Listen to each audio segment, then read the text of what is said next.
Hello and happy Monday, happy Metta Monday. This is a 5 or so minute teaching on meditation, mindfulness, self-healing, self-study. And today I'm continuing where I began last week, speaking about the 4 abodes of the heart. Last week I spoke about metta, loving kindness, and today I'd like to talk about compassion or karuna. And, compassion is where loving kindness, which is part of all of the 4 abodes of the heart, it's where loving kindness meets suffering. And so compassion is, the root of the word is ko and passion. So it's to feel with.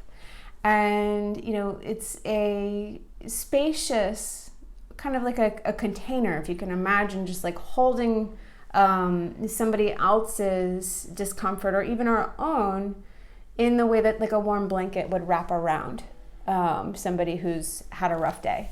And so, it's really a felt sense that you develop, as any of the 4 abodes are. Much of Buddhism brings us back to the experience of these concepts in the body. And, it's a, several thousand-year-old science. It's kind of incredible how all the science coming out now about the resources in the body and the polyvagal theory and everything is all about getting the somatic, resources, the body's resources online. And here we are with a practice that's existed for thousands of years that has already been doing it. So compassion is, using words to get, and any of these 4 abodes, is using words to get a felt sense of these concepts. Okay, so the phrases that I've landed on, the metta phrases are pretty standard. The karuna phrases really vary. And the ones that I've put together that really work for my practice are these. They begin with, may your or my suffering be eased. May you know you are loved. May you feel held. And may you know peace. And so the exercise of, being with the compassion practice, you start with yourself, you send it to others, is to, use these words to see what happens. When I send these wishes for compassion to myself, wishing that my own suffering feel eased. It might feel a little bit awkward at first, but there's this, you can witness yourself having these feelings without being in them. And, there's a method of psychology called internal family systems.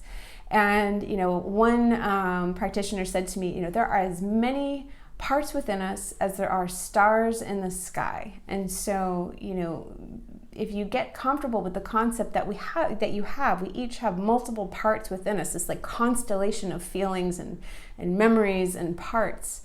There can be a part that's suffering and a part that's bringing a loving presence and, a sense of feeling held, loved, wishing the part that's suffering peace. And so you can practice this towards yourself. It might not be easy. It might be really challenging. And, I invite you to bring compassion for just that truth, because, we're all set up to avoid the shit out of our suffering, right? We have ample distractions. We aren't really encouraged to spend time alone. We don't like spending time alone. There is, we have the smartphone like pinging at us in all directions. So our exterior world can be highly distracting. And, just the truth that there is suffering is really uncomfortable. And many of us never slow down to be with what is uncomfortable, and that accumulates over time.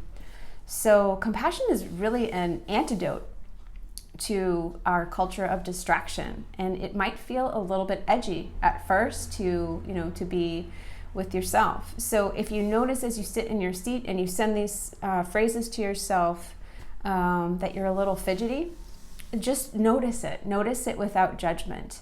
And, then begin sending compassion to others.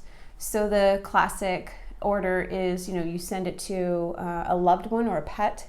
You send compassion to a neutral person. You can imagine maybe the male person broke their foot and is hobbling around in a cast. And then somebody difficult. And you know, sending compassion to somebody who's a challenging person in your life can be a doorway to forgiveness. So, you know, this practice really is for everything, for any situation. So you begin with yourself and then 3 others. The phrases once again are, may my suffering or your suffering be eased. May I know I am loved. May I or you feel held. And may I or you feel and know peace. May you know peace. And I hope you give this a try this week. I welcome, you know, comments on how this goes. And yeah, I hope you have a beautiful and skillful day. Happy Metta Monday. Thank you.